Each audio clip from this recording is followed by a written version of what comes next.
हम कितने सालों से सुन रहे हैं भोजपुरी गानों में अश्लीलता है, इस पर क्या आपका टेक है? हर जगह अश्लीलता है। क्या हिंदी में नहीं है? चोली के पीछे क्या है सर? छत पे सोया था बहनोई में, कली समझ के सो गई, मुझको राना जी माफ करना, गलती मारे से हुई। कौन सी गलती की बात चल रही है? आपके गाने भी देख रहा था मैं, पलंग सांगवान के।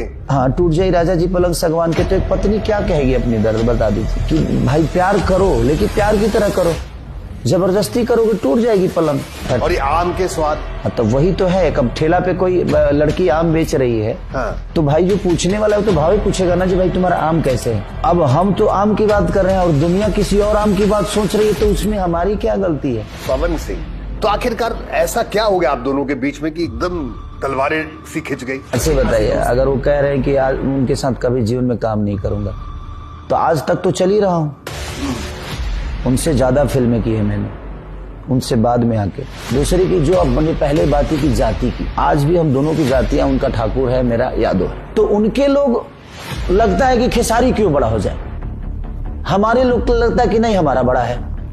तो वो लड़ते आपस में, फैन लड़ जाते हैं। रवि किशन जी, उनसे बात नहीं, रवि भैया का कोई योगदान मेरे जीवन में नहीं। कभी बात भी नहीं हुई उनसे? होती है, जब भी मिलते हैं बड़े भाई के तौर पे मैं उनका सम्मान हमेशा से करता हूँ। भोजपुरी सिनेमा में भी जातिवाद है? जातिवाद हर दुनिया में है सर। खेसारी लाल यादव अगर इतने बड़े सुपरस्टार हैं, तो सिर्फ अपनी जाति की वजह से नहीं, आपके टैलेंट की वजह से। मैं इस बात को मानता हूँ सर, लेकिन जब लड़ना होता है ना हमारे लिए, हाँ। जब हम मुसीबत में होते हैं ना, तो सबसे पहले खड़ा वो होते हैं। आप लोग इतने बड़े सुपरस्टार बन गए, लोग आपको फॉलो करते हैं, तो अब तो आप इस स्थिति में हैं कि अगर ये जो ट्रेंड चला रहा है इसको तोड़ दिया जाए। सर, जो रास्ते बन चुके हैं उसको तोड़ना इतना आसान नहीं है। एक आपके साथ अभिनेत्री थी, उनके साथ आपका बड़ा विवाद चला, बड़े सुर्खियां बनी, काजल रखवानी उनका नाम था। तब मेरे लिए उस समय वो सही थी, तो आज भी वो सही है।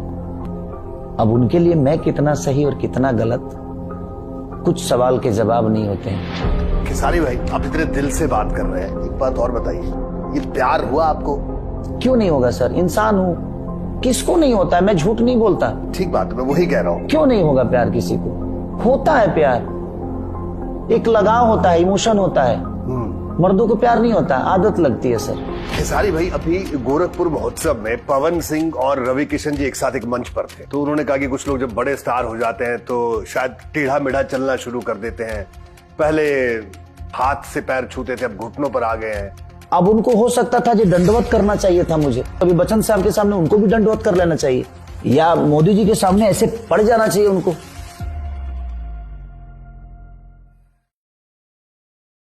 नमस्कार, मैं रोहित सावल और आप देख रहे हैं जिंगाबाद।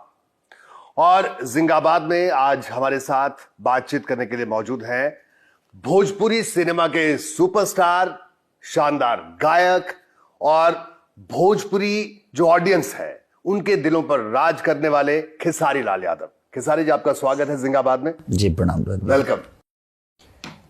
तो और बताइए, कैसा चल रहा है?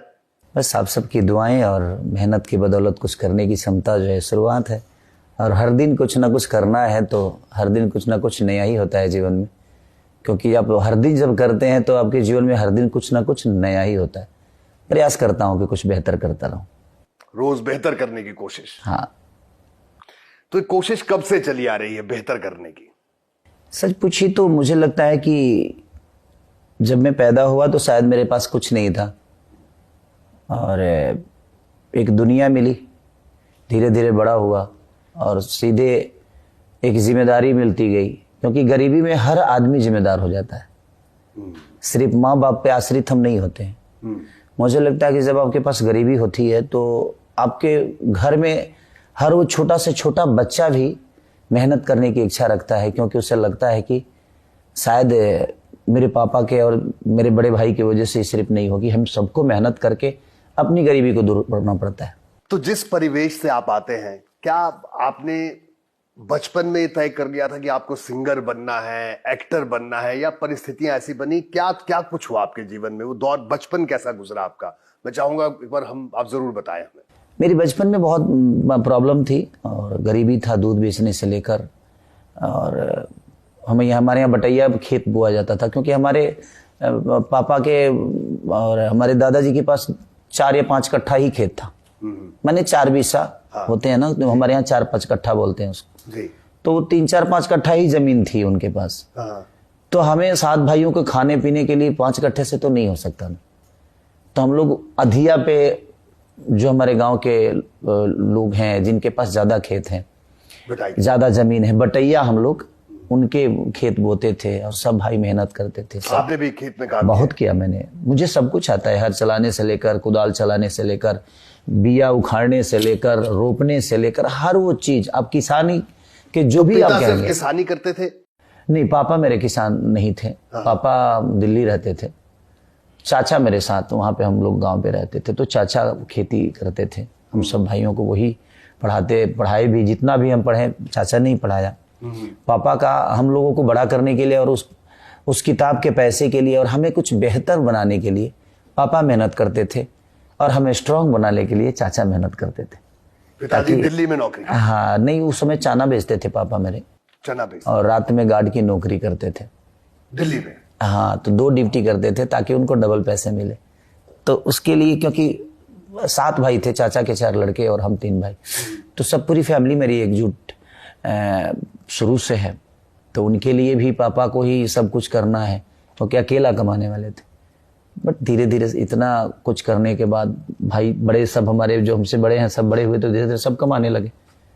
फिर लिट्टी चोखा हम बेचने लगे, क्योंकि गायकी में वो स्कोप था नहीं उस समय। कहाँ लिट्टी चोखा बेचते थे आप? ओखला, संजय कॉलोनी एक जगह है आपको। हाँ, ओखला जी। हाँ, तो ओखला में संजय कॉलोनी। क्या उम्र होगी आपकी उस वक्त खेसारी भाई? उस समय 2004-5-6 की बात है, 4-5-6-7 तक।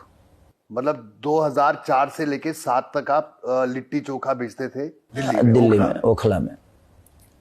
तो उस समय मैं रामायण का गायक था, मैं रामायण महाभारत गाता था। गाते भी थे साथ? गाता मैं शुरू से, बचपन से ही। तो कब गाने की शुरुआत कैसे हुई, मतलब कब आपने? मैं दूध लेके जाता था तो मैं बहुत गाता था।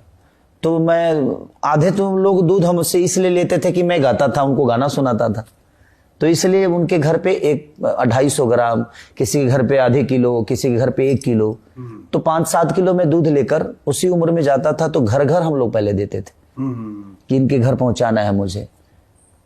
आज आप लोग ये जितने भी ऑर्डर करते हैं ब्लैंकेट से, चाहे चीजें, मैं ये काम, ब्लैंकेट वाला काम, मुझे लगता है कि 2001 से लेकर, या 1 से पहले, 1996-97 से ये ब्लैंकेट का जो डिलीवरी बॉय होते हैं, हमने उसी समय डिलीवरी बॉय का काम किया था कि घर घर हम दूध पहुंचाया करते थे, और महीना लगता था तो उसका जोड़ के पैसा मिलता था।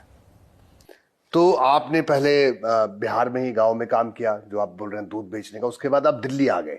नहीं, वहीं पे मैं गाता भी था, सीखता भी था। मैं वहाँ पे पहले, मैं जब 8 साल का था, तो मैं उतनी छोटे से ही गाना गाता था। तो मेरे चाचा, एक सिवान जगह है, तो सिवान से एक गायक थे रामाशंकर यादव जी, जो रामायण गाते थे, उनके साथ मैंने 6 महीने रहा। फिर वहाँ प्रॉब्लम आना जाने का हुआ, और सिवान का उस समय माहौल बहुत खराब था, तो उसकी वजह से डर भी लगता था सिवान में रहने पे। तो फिर मैं चला आया। तो हमारे यहाँ के बगल के ही एक कमलाकांत मिश्रा जी गायक थे, जो रामायण के गायक आज भी हैं, तो उनके साथ मैं फिर रहने लगा। तो मैं 4-5 साल उन्हीं के साथ रहा। मैंने गायकी, बल्कि रामायण महाभारत सीखा, रामायण के हर वो चीज मैंने सीखी, महाभारत, शिव पुराण से लेकर हर चीजें, ताकि मैं व्यास बनूं। बट सिचुएशन ऐसी थी कि कार्यक्रम बहुत कम होते थे उस समय। 500, 600, 700 रुपए का कार्यक्रम होते थे। उसमें आदमी तबला वाले को क्या देगा, बैंजू वाले को क्या देगा, तो जो ऊपर से कमाई होती थी उसी में, जो हम गा रहे हैं, कोई खुश होकर दे दिया तो वही हमारी बचत होती थी। जो सट्टा होता था उसमें बचत नहीं होती थी। बट धीरे धीरे चीजें होती गई, फिर नहीं समझ में आया तो फिर दिल्ली आ गए। फिर गए आपके कापासड़ा बॉर्डर पे, हमारे बड़े भाई रहते थे, वहां पे गए। वहां पे धागा कटिंग की, वहां भी समझ में नहीं आया। तो फिर, क्योंकि जाना कहीं और था, तो समझ में कुछ आ ही नहीं रहा था। अब गायकी के अलावा कुछ समझ में नहीं आ रहा था। बाकी चीजें मैंने ट्राई में सब चीजें की कि कुछ हो जाए। आप लिट्टी चोखा बेचते थे और फिर रात में गाते थे? हाँ, वो होती थी मेरे साथ। तो फिर उसके बाद कुछ नहीं हुआ, तो पापा ने बोला कि भाई अब उसके बाद 2006 में मेरी शादी हो गई।